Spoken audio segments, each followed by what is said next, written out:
problem in Gaza can be fixed if people think logically and using common sense. Period. So, what's the situation? There is two formidable enemies. It's like oil and water.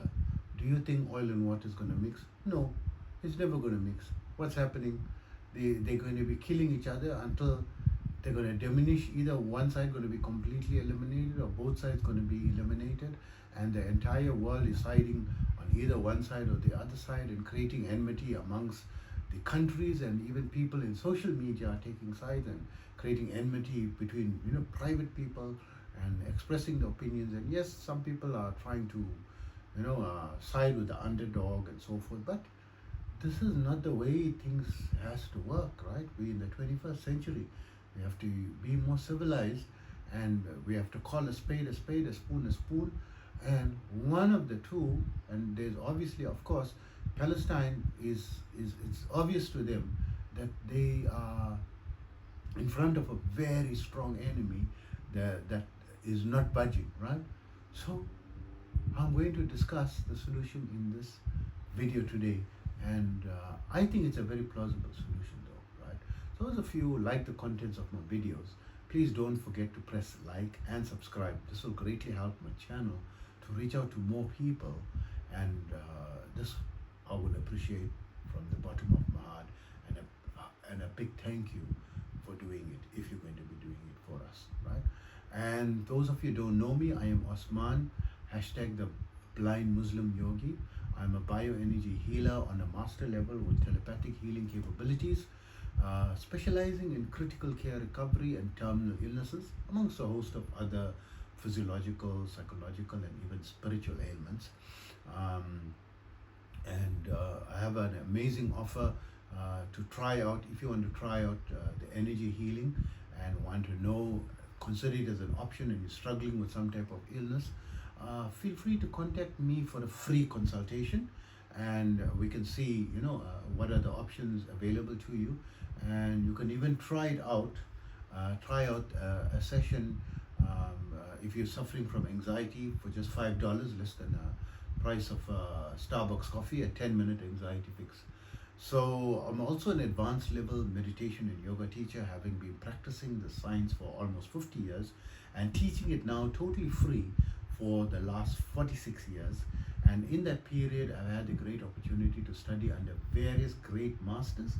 But the difference is I studied them under different schools of thought from different cultures across the globe, from the Far East, the Middle East, the West, and including these scientific communities, and taking all that knowledge, creating my own unique protocols, basically making them faster, easier, quicker, more time efficient, and results oriented.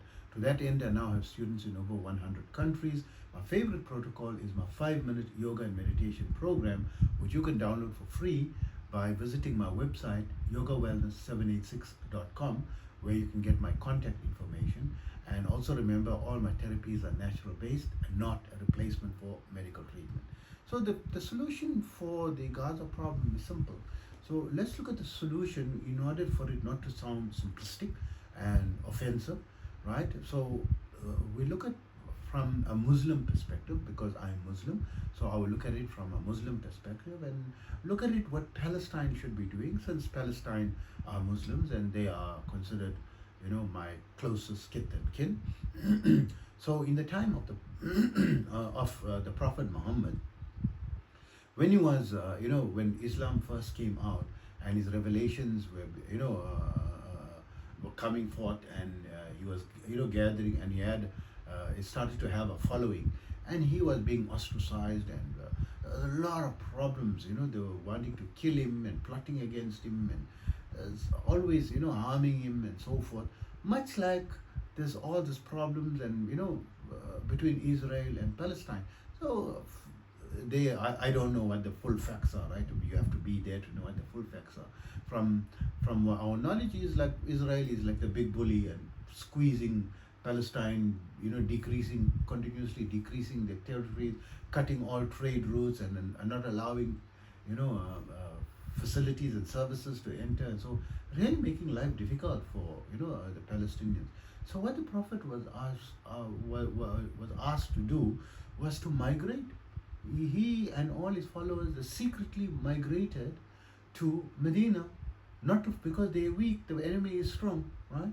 So yes, it may seem like, Israel is a small. They're not a small force. They're very strong. They have big power behind them, and they have massive financial capacity and fighting. So if the Palestinians decides to migrate or live or become refugees in other countries, what's going to happen? Immediately, the killing's going to stop on both sides. You're gonna and who's dying? It's not the soldiers, the majority that's dying. Innocent women and children is the majority that's dying. You're gonna save innocent women and children on both sides. You're gonna save, right? You're gonna save lives, and when you're becoming a refugee, you're becoming a refugee of a reasonably good country, maybe of Europe, UK, Australia, New Zealand, US, Canada, right? And when you're sending your people to these type of countries as refugees, firstly they're gonna get peace, they're gonna get solace, they're gonna have protection, they're gonna have medical care, they're gonna have education, they're gonna have access to amenities, services, and privileges that they would never even be able to dream of in Palestine. What future is that going to create for their people, right? Just say, look, yes, you want that, let's stop fighting, let's move away, right? Don't have to even have a discussion, just disappear. People leaving, and go back. Now, isn't that a good solution, right? And isn't that a prophetic solution? Because that's what happened. The Prophet himself migrated, went out because he was too weak. He was not, and when they were strong enough, and they knew they could annihilate the enemy very easily, it was with hardly any killing of people. They came and took over, and there was surrender, right? There was probably some fighting, and the surrender. In the surrender, the Muslims were very peaceful and gave the rights to those people, not killing. No, you're killing people. Yes, you pushed into a corner, and that's why you're justifying killing innocent women, children, blowing up buildings. Is this Islam? Killing innocent people, blowing up buildings. You're forced to do it? No, you're not forced to do it. You can leave, retreat, and be civilized. Does it mean only in Palestine this land is, it's so holy, the soil is, only gold is growing from the soil, and the plants got golden leaves, and you're going to leave all that, you're going to go into a dry desert? No, that's not going to happen. This is not how it is. So remember that if you have any medical problems that are simply stubborn, and especially someone, critical care recovery, my recovery rate is extremely high. You can visit my website, yogawellness786.com, to read more about my healing services, and take care of yourself always.